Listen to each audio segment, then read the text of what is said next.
like just living in that perfect will of God. We're not just able to do everything that the Holy Spirit guides us, but it's something like this. Marriage, I believe, is supposed to be this community of life and of love. And I think church is supposed to be this community of life and of love. I think our homes are supposed to be these communities of life and of love. Why? Because God is a community of life and of love. You got the Father who's the source of all love. He's just like this just source, and it just overflows. Love just overflows. And that overflow, that's the Son. And the Son is just love that overflows. And so He gives it back to the Father. And the Father gives that love to the Son, and the Son to the Father. And the Father loves the Son, and the Son loves the Father. And that love between them, that's the Holy Spirit. That's the Holy Spirit that God pours into your hearts and into my heart and into our hearts. That's the Holy Spirit that comes down on the bread and the wine and just out of love makes Him Jesus for us, or comes down on a married couple to make that marriage a sacrament. And so Romans says God pours His love into our hearts by the Holy Spirit He has given us. And so that's what marriage is.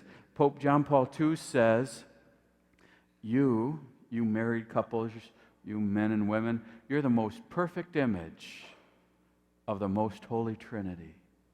This thing we just talked about as the source of love and this overflow of love and this love being the Father and the Son and the Holy Spirit, that community is what your marriages are.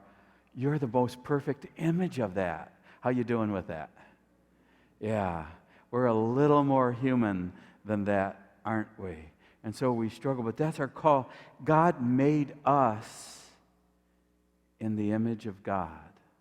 Each one of us, individually, not even as couples, just individual. Just each one of you are made into the image of God, and flowing out of that image of God is a dignity.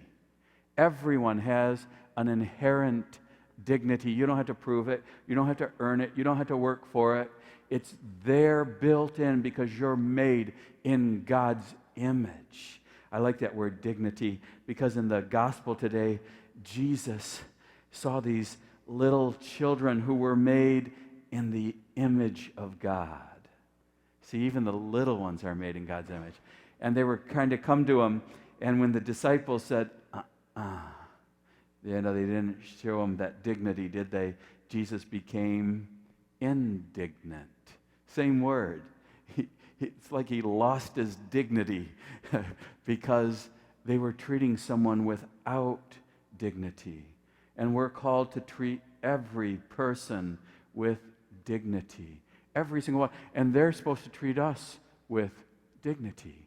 And so out of dignity flows respect. This is Catholic social teaching, if you didn't know. It's just 101, first day of class. So flowing out of the dignity is respect. So we give everyone respect, and we insist that everyone treat us with respect. That's what it is to be made in the image of God.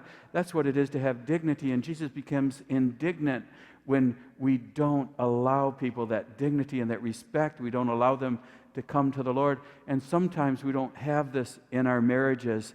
Sometimes our marriages have just the wrong stuff. The Pope, John Paul II, the same one who said that we're the most perfect image, said the one thing you can never do is use another human being. We do that a lot, don't we? We do that a lot. I'm like, Cindy, would you get me a cup of coffee? You know? Can you get up and get me a coffee? And I'm going to get mad if she doesn't. Ted Kramer here was telling me about his dad. He would get up and his wife wouldn't get up.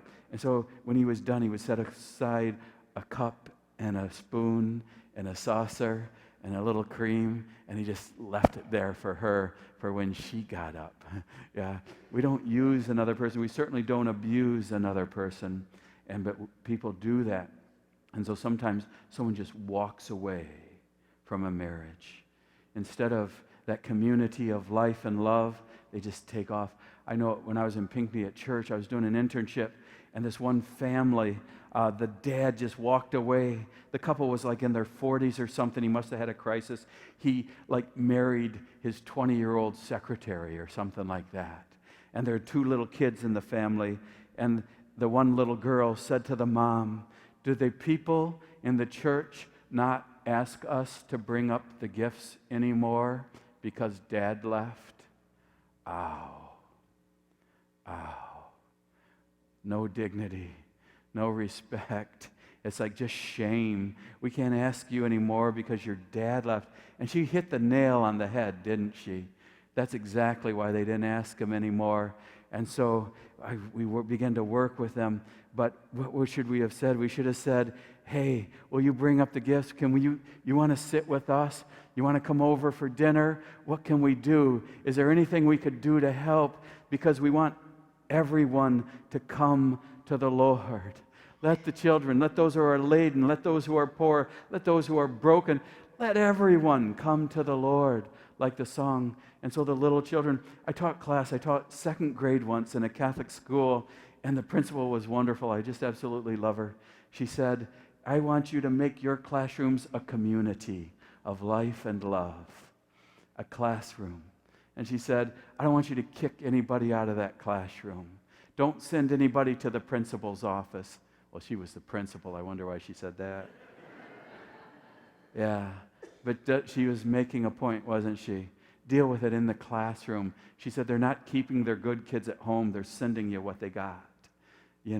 Just include them in there." And so one time there was this girl, Araya, right from day one, all the teachers, she's entering second grade, and the teachers had already labeled her a troublemaker and evil. I'm like, really? She's not even in second grade yet, and she's already evil? And so we did everything we could to include her in that community called second grade. And finally, it was towards the end of the year, I had enough. I'm like, that's it. Araya's going to the principal's office. I'm like, everyone circle up.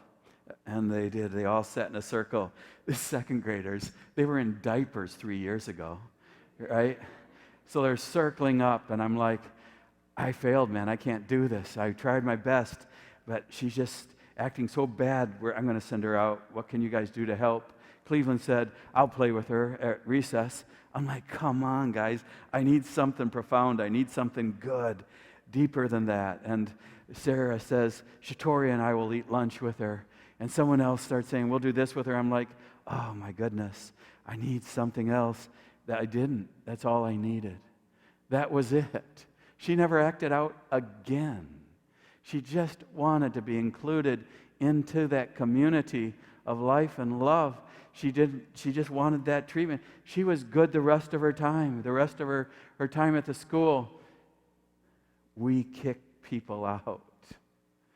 We do it all the time, and Jesus says, "Let them come to me. Let them all come to me." These salesmen were going, they lived in Chicago, and they had a big event with their wives, and they got called to a sales meeting in Madison, Wisconsin. And they had to take the train, and they promised their wives they would be back in time for this special thing. And they all go, and you know how meetings are. The meeting runs long, right? It goes over. And so they're all late. They're rushing to the train station, and they're rushing through the train station. And one of them bumps a table as he's running that had some apples stacked on it. And there was a little boy at the table, and the table tipped over, and the apples spilt. And they all are running to the train. And the last one, he's Catholic. He goes to church. He hears all this all the time.